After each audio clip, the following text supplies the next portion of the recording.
fazer a leitura da palavra de Deus, e a leitura de hoje vai ser um pouco longa, pois eu quero concluir hoje o capítulo 16, e nós vamos então ler do versículo 11 até o final, que é o versículo 40. Então abra aí sua Bíblia. É um texto longo, porém necessário para entendermos o contexto histórico. São várias histórias entrelaçadas neste capítulo que precisamos conectá-las todas para entendermos e fechar este capítulo 16. Portanto, acompanhe aí Atos capítulo 16, versículo do 11 ao 40. Tendo, pois, navegado de Troade, seguimos em direitura a Samotrácia, no dia seguinte a Neápolis, e dali a Filipos, cidade da Macedônia, primeira do distrito e colônia. Nesta cidade permanecemos alguns dias. No sábado, saímos da cidade para junto do rio, onde nos pareceu haver um lugar de oração. E assentando-nos, falamos às mulheres que ali tinham concorrido. Certa mulher, chamada Lídia, da cidade de Tiatira, vendedora de púrpura, temente a Deus, nos escutava. O Senhor lhe abriu o coração para entender as coisas que Paulo dizia.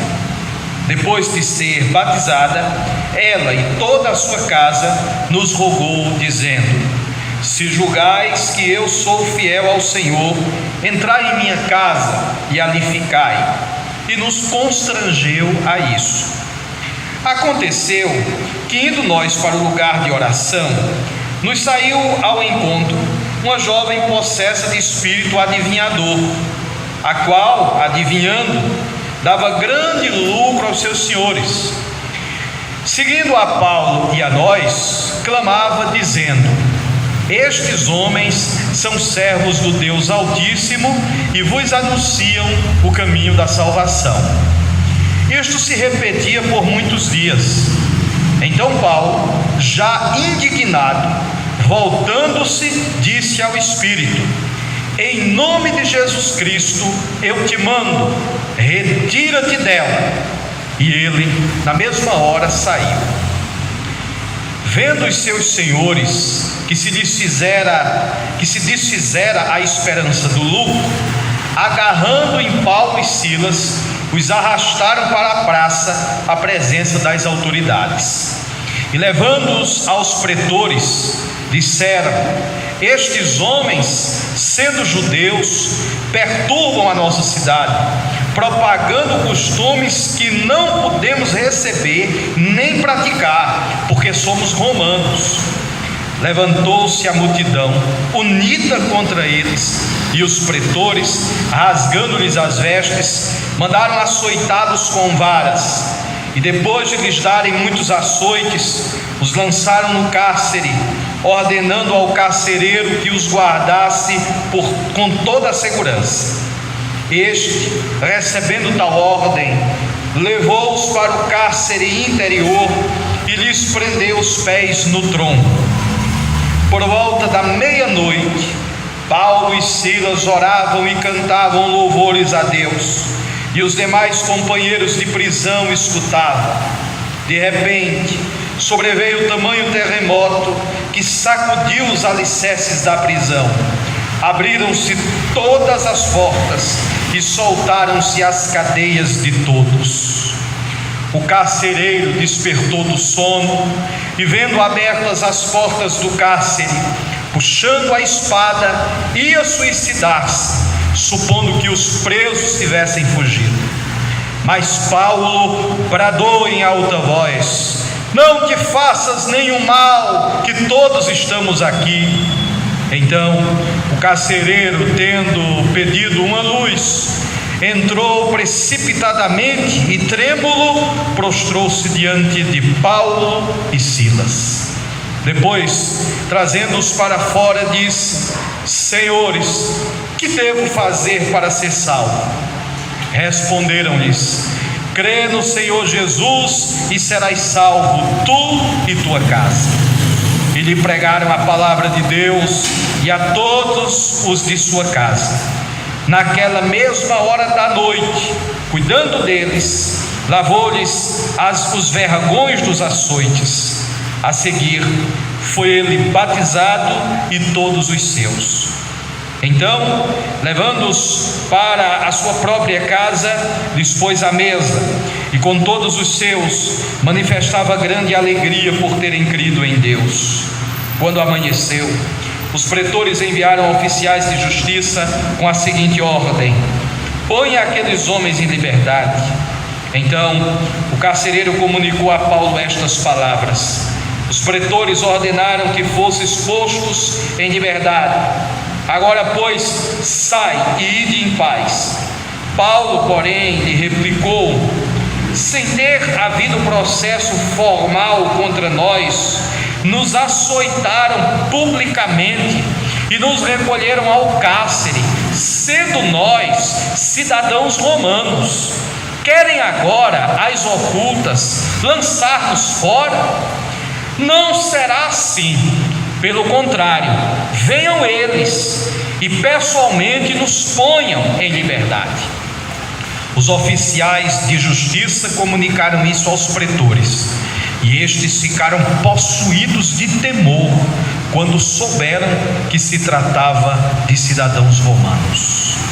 Então foram ter com eles e lhes pediram desculpas, e relaxando-os a prisão, rogaram que se retirassem da cidade. Tendo-se retirado do cárcere, dirigiram-se para a casa de Lídia, e vendo os irmãos, os confortaram. Então partiram. Meus irmãos, estas são palavras do Senhor. Eu quero pedir a vocês que olhem no mapa. Isso vai ajudar-nos a compreender melhor tudo que se passa, aonde se passou essa trajetória que nós acabamos de ler, narrada por Lucas.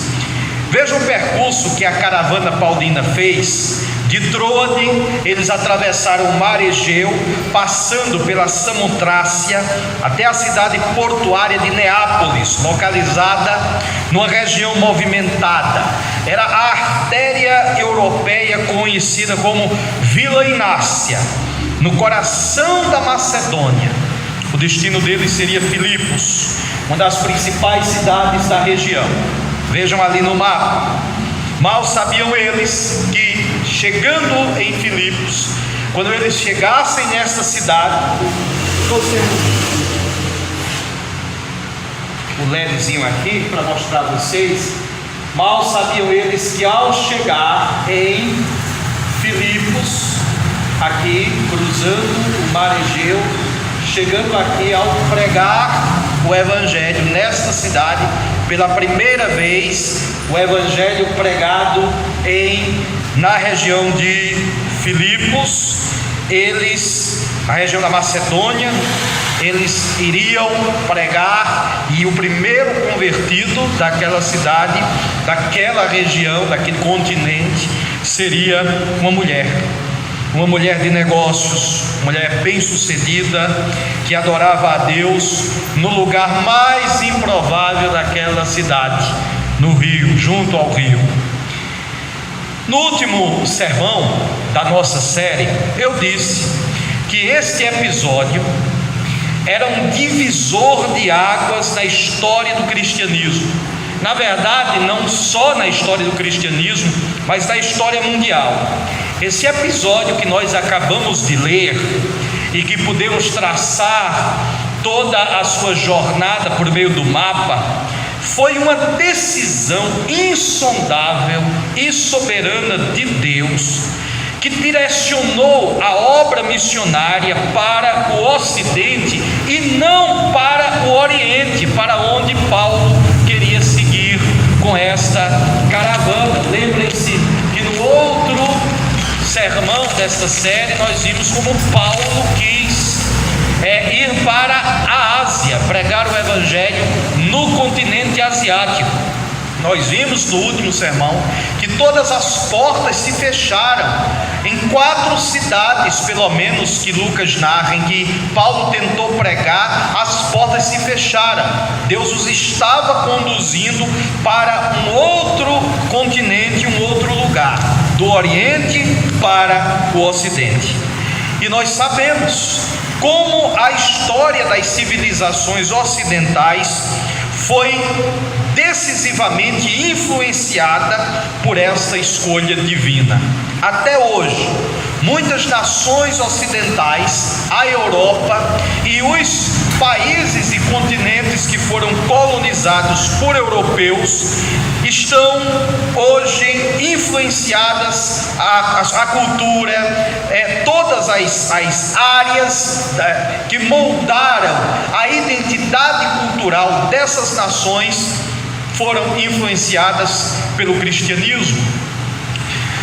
Enquanto nações orientais até hoje estão imersas em trevas, nós vemos o Ocidente favorecido com esta mensagem bendita levada por Paulo e seus companheiros de viagem, que neste capítulo que lemos hoje marca o início da evangelização da Europa, o início da pregação do evangelho no continente europeu. Nós, como brasileiros e colonizados por portugueses, fomos influenciados pelo cristianismo, toda a nossa cultura. Embora hoje queiram jogar na lata do lixo toda a cultura, todas as questões culturais que são produto, fruto da influência cristã, da mensagem cristã, em alguns países como o nosso, pelo cristianismo católico romano do século XVI, outros países como a América do Norte, influenciadas pelos imigrantes protestantes, sobretudo ingleses e puritanos, seja por protestantes, sejam por católicos, o nosso continente americano foi influenciado, a sua cultura foi moldada por uma mensagem, por uma pregação cristã que moldou toda a nossa cultura. Não dá para jogar no lixo 500 anos de história, no caso nosso aqui no Brasil, e 2.000 anos, 20 séculos de tradição cristã em toda a Europa e países por europeus colonizados. Vejam que Filipos, vejam no mapa onde ficava Filipos, depois de Neápolis. A cidade de Filipos era chamada assim em homenagem a Filipe da Macedônia, que era o pai de Alexandre o Grande, o grego. Foi travada ali uma batalha sangrenta perto de Filipos. Os gregos venceram e eles deram então à cidade o nome do pai de Alexandre em sua homenagem. É curioso que Paulo procura, como faz em todas as cidades por onde ele passou, como fez na sua primeira viagem, procurando aos sábados uma sinagoga para poder pregar ali o evangelho. É curioso que Paulo tenha procurado nesta cidade uma sinagoga e não encontrou. O local usual de pregação, de reunião, de encontro de colonos judeus era a sinagoga, mas ali não havia uma. Era uma evidência clara de que nessa cidade não tinha pelo menos 10 judeus morando ali, porque era um número mínimo necessário para se construir uma sinagoga. Então não vivia não tinha nem 10 judeus nessa cidade, pois não havia ali uma sinagoga. E os poucos judeus ou pessoas influenciadas pelo judaísmo se reuniam, se encontravam aos sábados na beira do rio, junto ao rio, para ali cultuarem a Yahvé.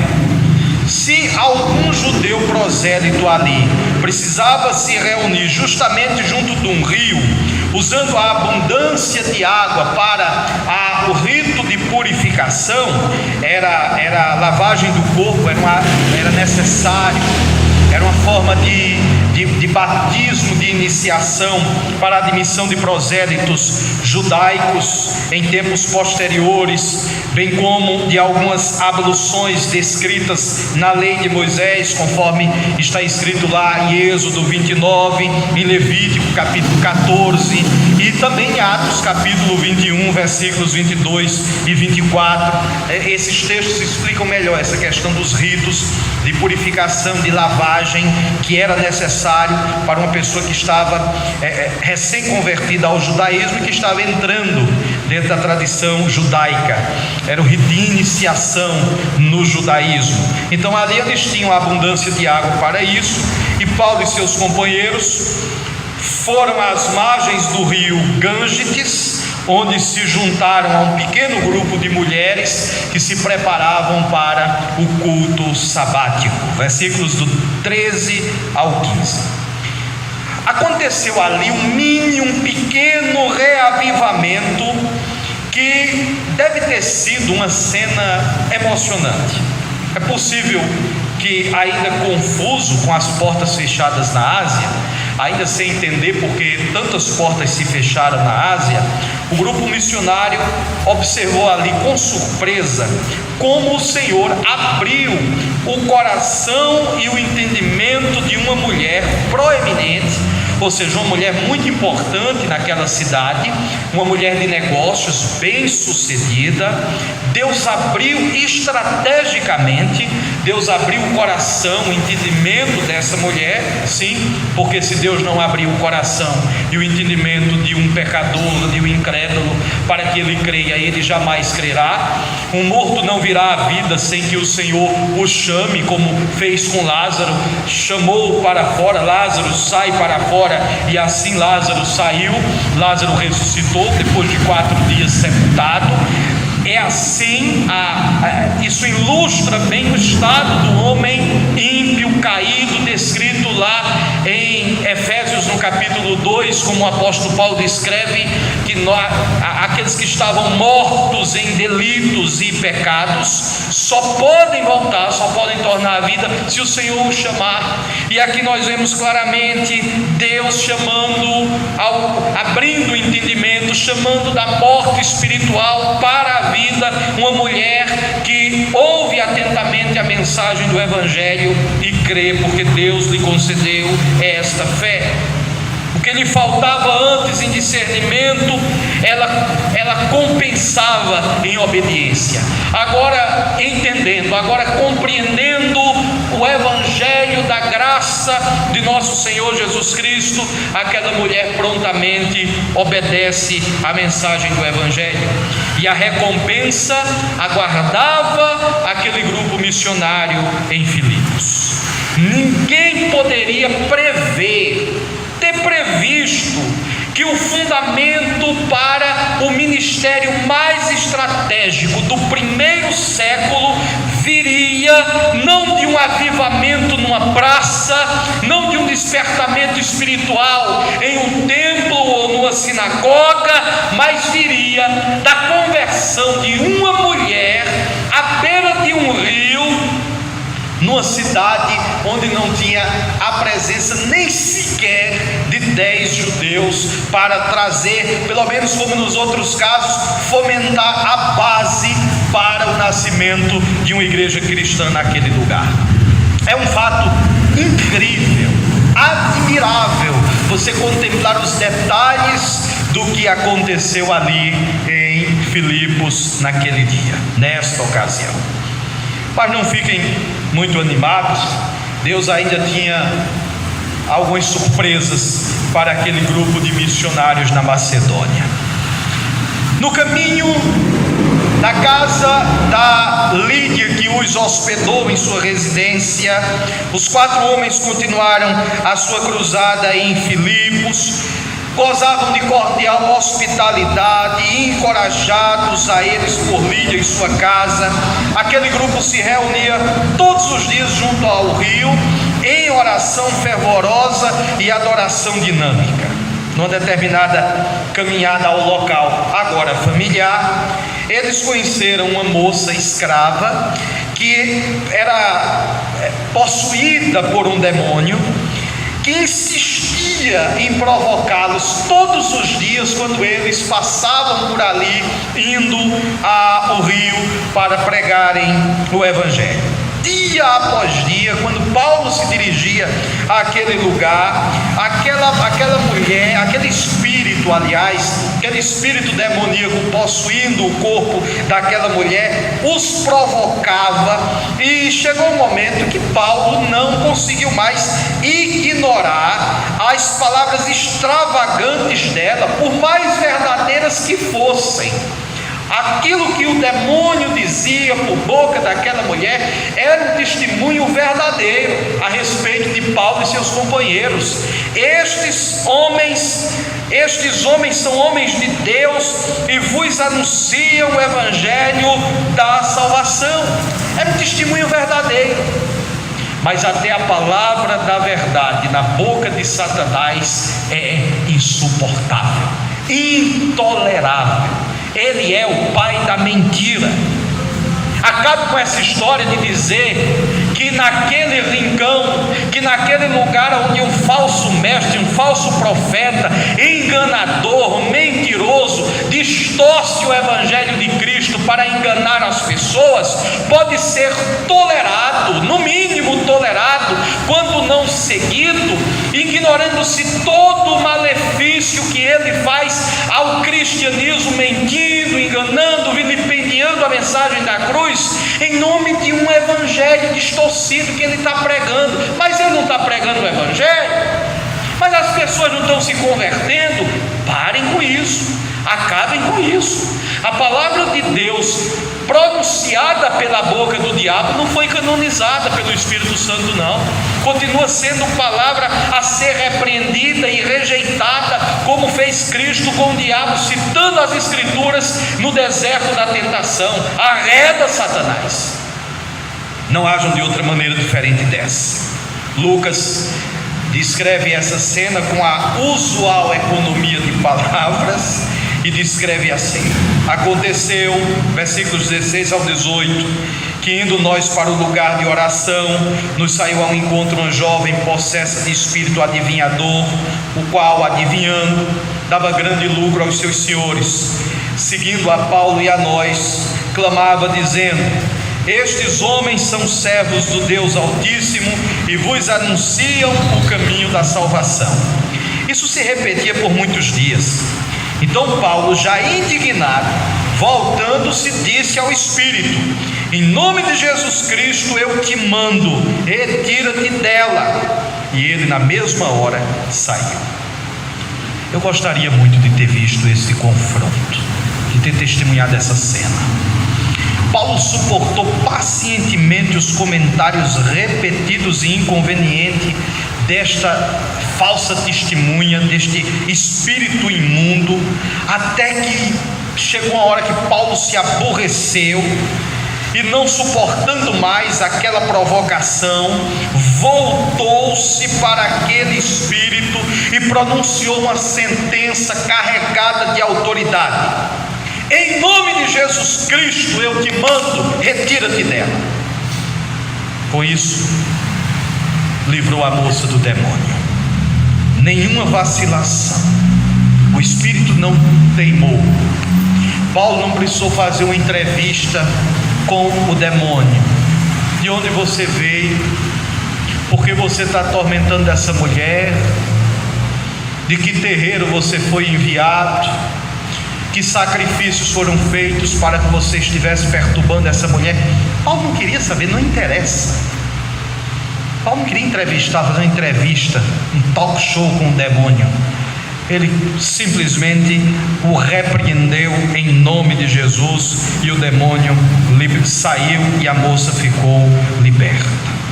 Que coragem desse homem. A multidão ficou estupefata, enquanto a jovem antes selvagem ficou ali sentada, calma, silenciosa. Meus irmãos, graças a Deus que Ele sempre nos dá vitória por meio de nosso Senhor Jesus Cristo. Graças a Deus que nos dá a vitória por meio de nosso Senhor Jesus Cristo. Vitória contra qualquer coisa que possa nos perturbar ou aprisionar a nossa mente, o nosso corpo, o Senhor tem poder para nos libertar e nos dar a vitória.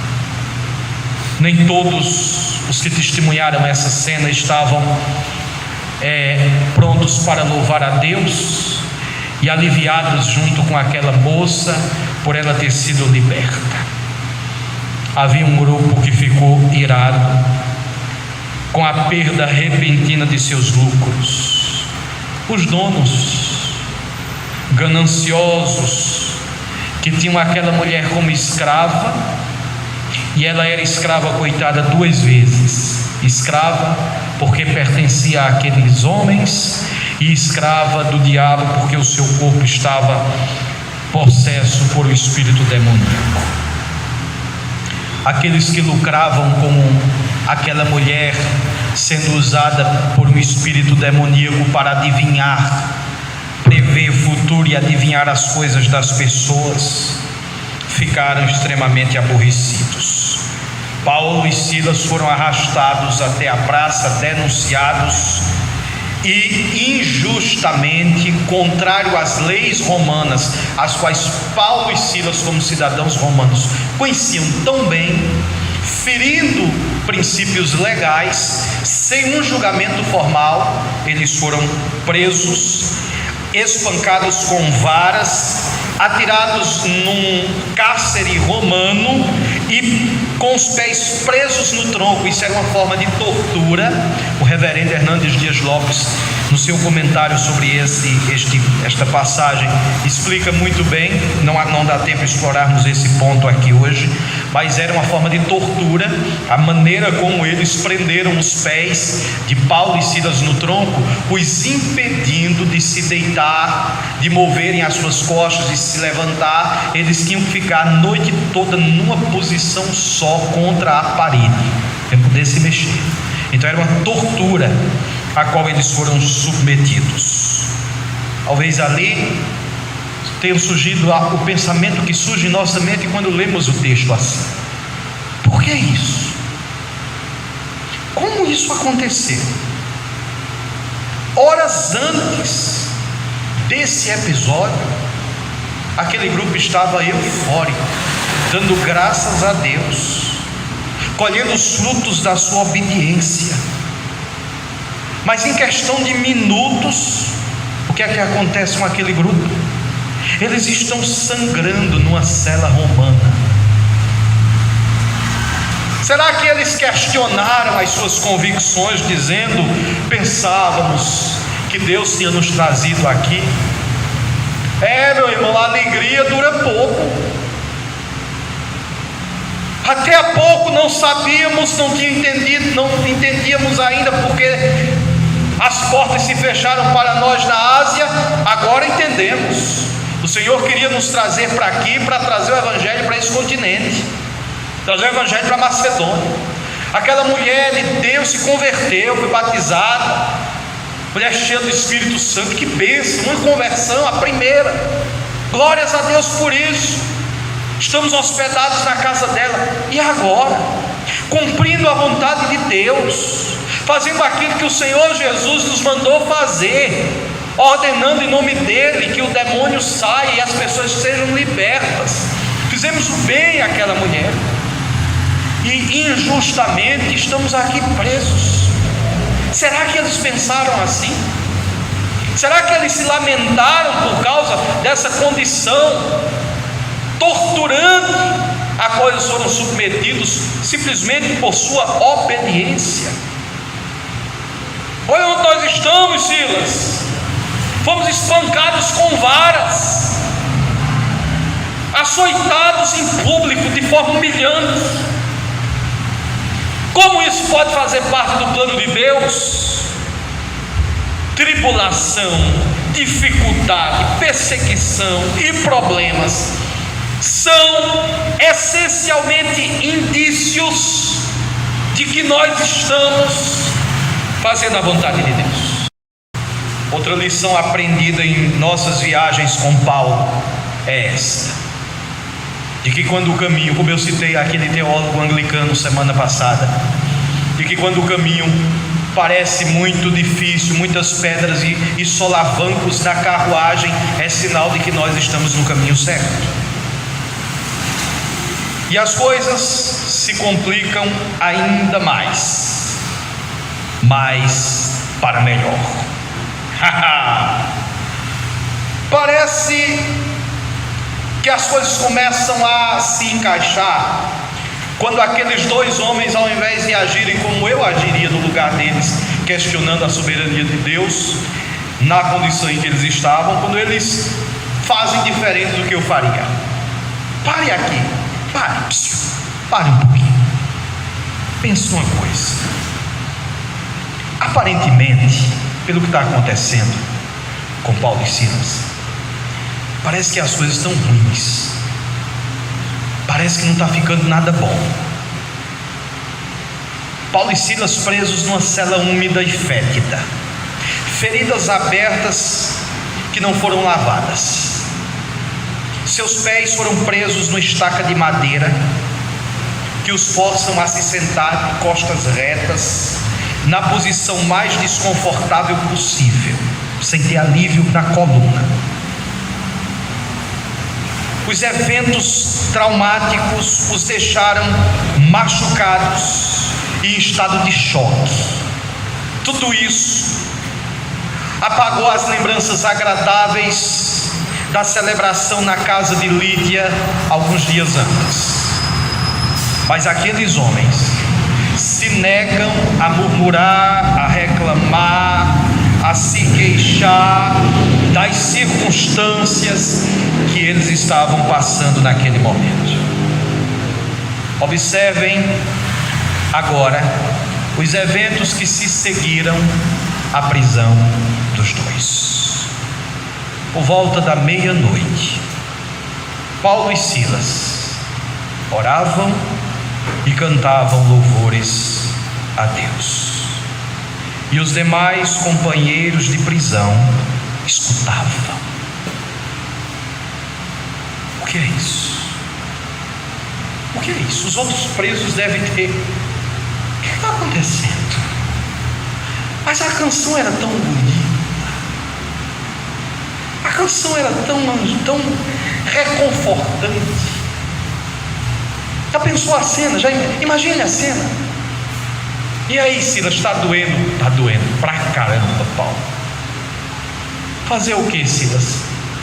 Não podemos fazer nada. Deitar não podemos. Mudar de posição para aliviar a dor das costas não podemos. Estamos no tronco. Fazer o que? Paulo, só uma coisa que podemos fazer: louvar a Deus, louvar ao Senhor. E assim fizeram. Versículos 25 ao 27. Enquanto eles cantavam e oravam, de repente sobreveio tamanho terremoto que sacudiu os alicerces da prisão. Abriram-se todas as portas. Não perca esta frase: abriram-se todas as portas e soltaram-se as cadeias de todos. O carcereiro despertou do sono e, vendo abertas as portas do cárcere, puxando a espada, ia suicidar-se, supondo que os presos tivessem fugido. Que cena grandiosa! Quando os homens começaram a adorar o Senhor, a dor latejante das pancadas que os pretores fizeram neles começou a desaparecer. Os prisioneiros que rodeavam as celas ficaram espantados com a reação estranha, com o comportamento incomum daqueles dois presos que estavam naquela cela de tortura. Sentados ali com os pés no tronco, eles se puseram a cantar. É possível que tenham cantado as palavras familiares do hino hebraico que os judeus costumavam cantar nas suas sinagogas, que está registrado no Salmo 40, versículos do 1 ao 3. Esperei confiantemente pelo Senhor, e Ele se inclinou para mim e ouviu quando clamei por socorro. Tirou-me de um poço de perdição, de um tremedal de lama, colocou meus pés sobre uma rocha, firmou os meus passos, me pôs nos lábios um novo cântico, um hino de louvor ao nosso Deus. Muitos verão estas coisas e confiarão no Senhor. Antes que o carcereiro tivesse tempo de se matar, porque ele sabia que tinha que dar conta, ele era o responsável por cada preso ali, imaginando que todos tinham aproveitado o terremoto e fugido, ele teria que pagar com a sua vida, então preferiu se matar logo. Mas antes que pudesse se suicidar, Lucas conta que Paulo bradou em alta voz: não te faças nenhum mal. Estamos todos aqui, não faça isso, não precisa fazer isso, está todo mundo aqui. Paulo com pena do carcereiro. O carcereiro ficou espantado, pediu uma luz que fosse acesa para conferir o que estava acontecendo, queria ver aquilo mais de perto, e deve ter ficado espantado, deve ter piscado os olhos assim, quando viu que os prisioneiros, que os 2 missionários que ele havia colocado naquele lugar de tortura, estavam olhando para ele, piscando os olhos e sorrindo. Estamos aqui. Surpresa! Sem pensar 2 vezes, o carcereiro caiu de joelhos no chão e perguntou a eles: o que eu posso fazer para ser salvo? Versículos 30 ao 34. Depois, trazendo-os para fora, disse: senhores, que devo fazer para que seja salvo? Responderam-lhe: crê no Senhor Jesus e serás salvo, tu e tua casa. E lhe pregaram a palavra de Deus, e a todos os de sua casa, porque não há conversão genuína sem a pregação do Evangelho. Naquela mesma hora, a regeneração precede a fé. Não é primeiro a fé que traz a regeneração, primeiro vem a regeneração, e por meio da regeneração, a fé. Naquela mesma hora da noite, cuidando deles, lavou-lhes os vergões do açoites. Olha, o carcereiro agora estava cuidando deles, agora ele é crente, agora é uma nova criatura, machucou e agora está cuidando das feridas deles. A seguir, depois que os apóstolos estavam, Paulo e os demais companheiros, e Paulo e Silas estavam com as bandagens em suas feridas, foi ele batizado, e todos os seus, toda a sua casa. Então, levando-os para a sua própria casa, lhes pôs a mesa. Vamos comer agora. E com todos os seus manifestava grande alegria por terem crido em Deus. Deus age de maneira extraordinária na história. Deus é Senhor soberano da história. Deus está sentado sobre o trono do universo. Ele escreve a história. E não dá borracha para ninguém apagar. Não conversa fiada, conversa heresia, palhaçada. Ele escreve e não deixou borracha para ninguém apagar nada. Ele é soberano. Vocês imaginam que fé contagiante daqueles homens. Isso é uma fé contagiante. Eu pergunto a vocês, deixa eu perguntar isso a vocês que estão me assistindo. Nas mesmas circunstâncias que aqueles 2 homens de Deus estavam, você no lugar deles faria as mesmas coisas que eles fizeram?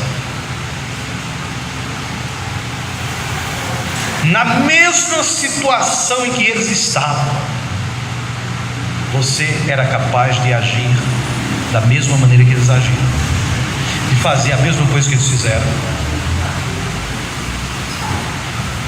Se você estivesse lá e as portas da prisão tivessem se aberto, você não teria dado uma carreira não, na mesma hora, e ainda ia para casa dizer que Deus abriu as portas para lhe libertar e dar um culto de ação de graças, porque Deus lhe libertou da prisão. E carcereiro que se vire, carcereiro que se dane, acaba safado, estava judiando de mim até agora. Mas Paulo não fez isso. Sabe por que Paulo não fez isso, Renato? Meus irmãos, porque desde eu vou dizer isso com muita alegria e com uma certa vergonha de mim mesmo, desde a partida de Paulo de Antioquia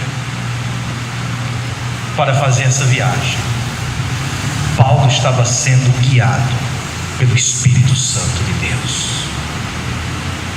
Paulo tinha um firme propósito no coração: não fazer a vontade dele, mas fazer a vontade de Deus, mesmo sem entender. Mesmo quando ele não entendeu lá na Ásia, porque as portas se fechavam, prosseguiu, guiado pelo Espírito Santo, do começo ao fim. Este foi Paulo, da queda no caminho de Damasco ao tronco romano em que ele foi decapitado, dirigido pelo Espírito Santo de Deus.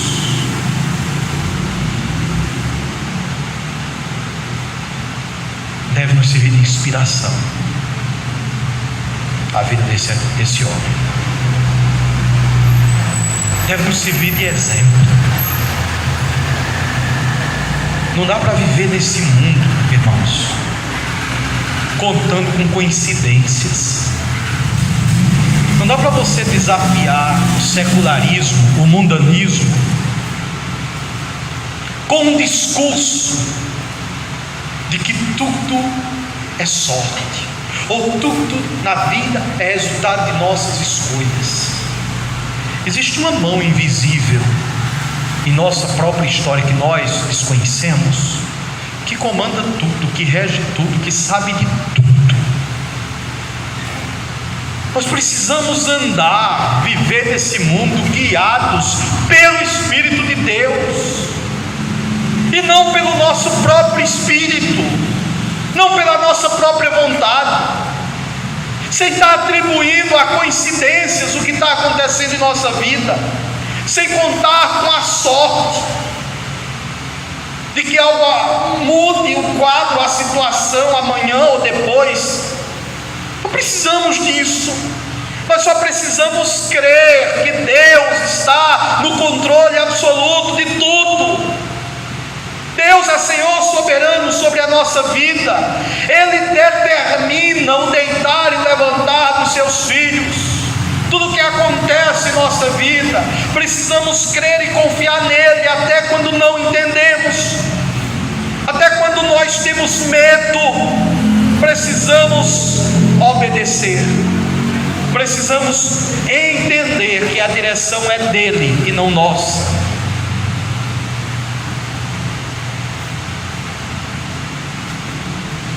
Um homem da Macedônia disse: então, venha nos ajudar. É como Lucas conclui este capítulo: venha nos ajudar.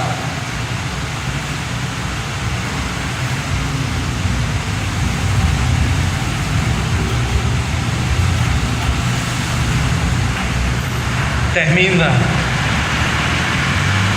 esta narrativa. Deus tinha em mente uma vendedora de púrpura, uma mulher bem-sucedida, Lídia. Deus tinha em mente uma jovem escrava, explorada pelos seus donos. Deus tinha em mente um carcereiro romano, rude e cruel. Quando você viaja com Deus, ou melhor, quando você viaja como Deus quer, quando você rasga o seu roteiro, o seu mapa, e faz como fez o pai Abraão, segue o roteiro de Deus, como Paulo fez, você fica sensível às portas que se abrem e fica em paz com aquelas que se fecham. Você se conforma com todas as situações e circunstâncias que você vive durante o seu trajeto. É muito melhor, é muito mais fácil ser assim, seguir a Deus assim. Mais tarde Paulo apelou para Roma. Depois que o centurião descobriu que tinha torturado cidadãos romanos, o magistrado que estava em serviço tremeu. Ao compreender que tinha agido ilegalmente contra aqueles 2 homens, aquele oficial suplicou a Paulo e a Silas que saíssem de Filipos, a fim de evitar um levante civil. A equipe de missionários esqueceu a ofensa, não jogou na cara isso aqui não é, esse que pediu isso não foi o carcereiro, foi o centurião, o responsável por aquela prisão, o responsável por aquela cidade em que eles foram presos, lá em Filipos. Pediu: olha, eu não sabia, se Roma souber vai ser um problema para a gente. Paulo disse: não, fique tranquilo. Pode dizer: problema seu, quem mandou prender a gente sem consultar nossos documentos? Sem problema. Partiram aguardando o próximo passo, a nova surpresa que Deus tinha reservado para eles. O poder e a presença do Senhor estava com eles, e isso era o bastante. Não há ressentimentos, não há nada. O Senhor está no controle de tudo. Havia um propósito de Deus para tudo isso. Não se preocupe. Vocês foram meros instrumentos da ação soberana de Deus. Irmãos, vamos embora. Se despediram e partiram. Meus irmãos, que homens extraordinários, que cristãos surpreendentes. No próximo sermão desta série, nós vamos fazer um breve resumo das viagens de Paulo, da primeira até agora, para seguirmos acompanhando Paulo em sua segunda viagem. Que o Senhor continue nos abençoando, nos ajudando e dando à igreja homens como Paulo e como Silas, em nome de Jesus. Amém.